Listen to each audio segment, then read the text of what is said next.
ci réaction yi ci réseaux sociaux yi dañ gis surtout am na kenn ku bind ni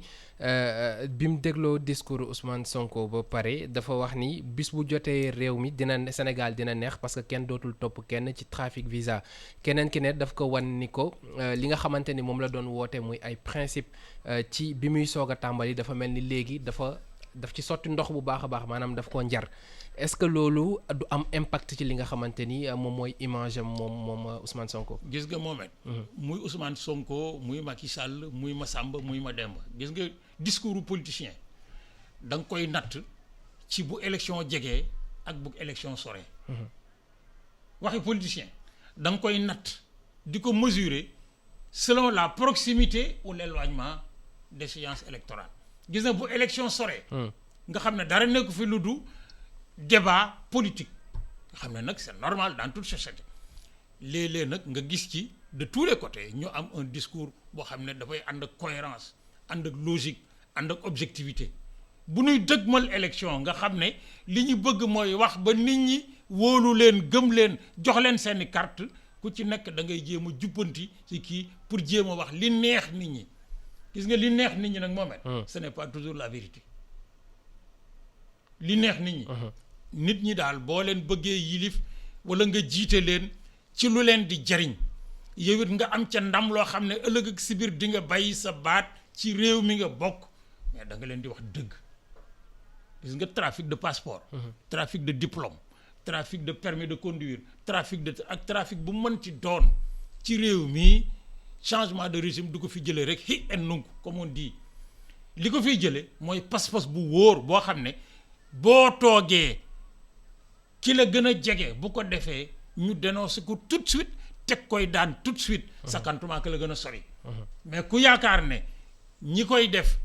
nekk dans l'opposition dara waru leen ludu naqarlu ni leen def ak kii mais tu ne rends pas justice au pays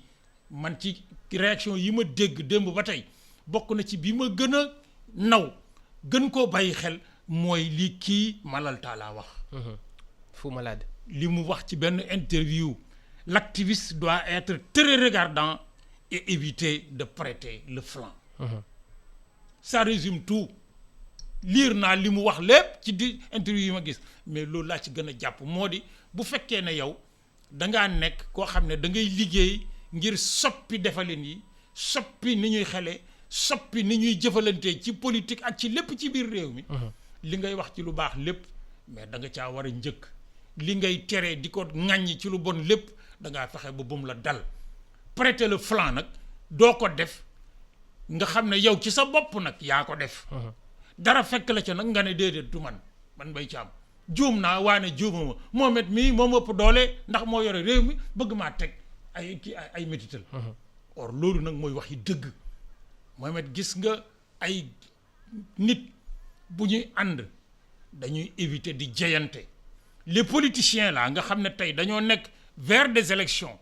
ku ci nekk bëgg wax loo xam ne lii ñi mer ñëpp dinañ ànd ak yow wala ñi kontaan ñëpp dinañ ànd ak yow selon que nga nekk dans l'opposition ou dans le pouvoir bu leen taxee wax loo xam ne lii bu ñu nekkee ci nguur mënuñu ko te duñ ko def wala buñ ko defee jëriñul réew mi li ñuy def c'est pas bon. Et quelles sont les conséquences ci ki nga xamante ni moom mooy ki nga xamante ni depuis tout ce temps mu ngi woote benn modèle boo xamante ni ñu ci bëri arriéré nañ peut-être ci jikko yoo xamante ni doon nañ ko yaakaare. mais xam nga xam nga li ma wax ci l'évolution du discours. moo ñëw xam nga man seetaan naa ci fan yële enregistrement bu yàgg bi ñuy door ak taxawal Pastef mu am engouement ci réew mi boo xam ne bii nag jéem koo kii sakk wala nga kii ko mais du sax yëfi nit ku intelligent c'est une réalité man mi nekk université gis étudiants yi mais xam naa comment le mouvement Pastef mais a soulevé de l'espérance et de l'espoir mu ci gone yi surtout ci gone yi am na mag ñi ci bokk mais gone yi bi mu kiiyee parce que les enfants du Sénégal comme d'ailleurs ils ont besoin de rêve dañoo bëgg yaakaar rêve du gént mooy yaakaar c'est-à-dire njortu ne kii di wax lii muy wax ñi mu àndal di ko wax bu ëllëgee bu ñu toogee dina tax seen yaakaar yokku or le discours de Pastef et de Ousmane Sonko au départ, c'était quoi? Renverser le système. Le système. Ouais. Renverser le système. Moi, c'est un discours principal. Et Ousmane Sonko nag àgg ci fu sori parce que am na ay discours yoo xam ne jarul ñu di ci dellu si nit ñi yàgg nañ koo dégg pour moom le système mooy de Senghor à Macky Sall. C'est tout le système. Mais bi ñu duggee ci élection yu mu bokk am ñoo xam ne ñëpp seen yaakaar a ngi ci ku Ablaye Wade jàppale ci élection yi wutuwoo nu mu teeti sa yaakaar dina yokku mais il n'a pas hésité à extraire Ablaye Wade du système ba taxaw jàkkaarloog nit ñi ne président yëpp nu mu teeti Sénégal am moo ci gën peut-être c'est son jugement mais Ablaye Wade est un homme du système man mi jàng yàgg ci réew mi mais fekkee naa nag les conditions le contexte bi Ablaye Wade créé nu mu teeti le PDS. Le PDS est une excroissance du Parti socialiste. Le PDS est une excroissance 1974 bi mu koy créé nu mu teeti su amoon position bi mu doon wut ci parti Senghor ba ci boori Kébémer bu ko amoon du créé PDS. Frustration moo ko ci génnee ñàkkal position bu mu doon bëgg pour se positionner moo tax mu génn créé ko mais y a mieux mais c'est un deal la création du PDS c'est un deal entre Senghor et Ablaye Wade. Comment La preuve bi mu ko créé bi ñu ne ko li nga créé c'est un parti d'opposition Ablaye Wade moo wax ci làmmiñam peut-être Ousmane Sonko boobu juddoogul wala gone la ne c'est pas un parti d'opposition c'est un parti de contribution yokk ci ne dafa fekk Senghor réunion OUA à Mogadiscio waxtaan ak moom mu ne ko d'accord dama créé loolu du système kooku mën nga ko génne ci système bi mais booba bi mu wax lii mais fekk na ñu njort ne comme Ablaye Wade moom son candidat unique et incompressible c'est Karim Wade te Karim Wade bokkul képp ku jéem a ànd ku mu ànd ak yow mais dina la yokk nu mu teeti peut-être su Ablaye Wade taxawoon ne jàppale leen Ousmane Sonko wutu Ousmane Sonko dem deuxième tour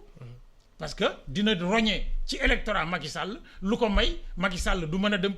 gagner premier tour ça veut dire quoi? Ça veut dire qu'on a tordu les principes mais pour viser électoralement nu mu teeti un objectif politique loolu nag du politique gis nga politique Mohamed daf ci bokk des qualités dont la constance mooy lan mooy parti bii ñu créé muy PASTEF sur des idées neuves sur un projet de société neuf avec essentiellement une articulation sur la vertu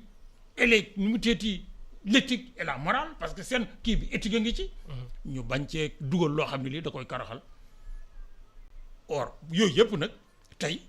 mais comme dañoo nekk ci dëgmal ñaari at yoo xam ne dara xewatul ci réew mi lu dul élection buñ génnee ci locales yi songu législative yi buñ génnee ci locales yi songu présidentielle bi su fekkee ne nag yow da ngay politique te yow li ngay politique lenn rek moo la ci intéressé nan laay fexe ba am nit ba toog mais tu fais tu kii da ngay sori principe bi nga kii woon or loolu man de personnellement séentuwuma ko woon dans le discours de PASTEF.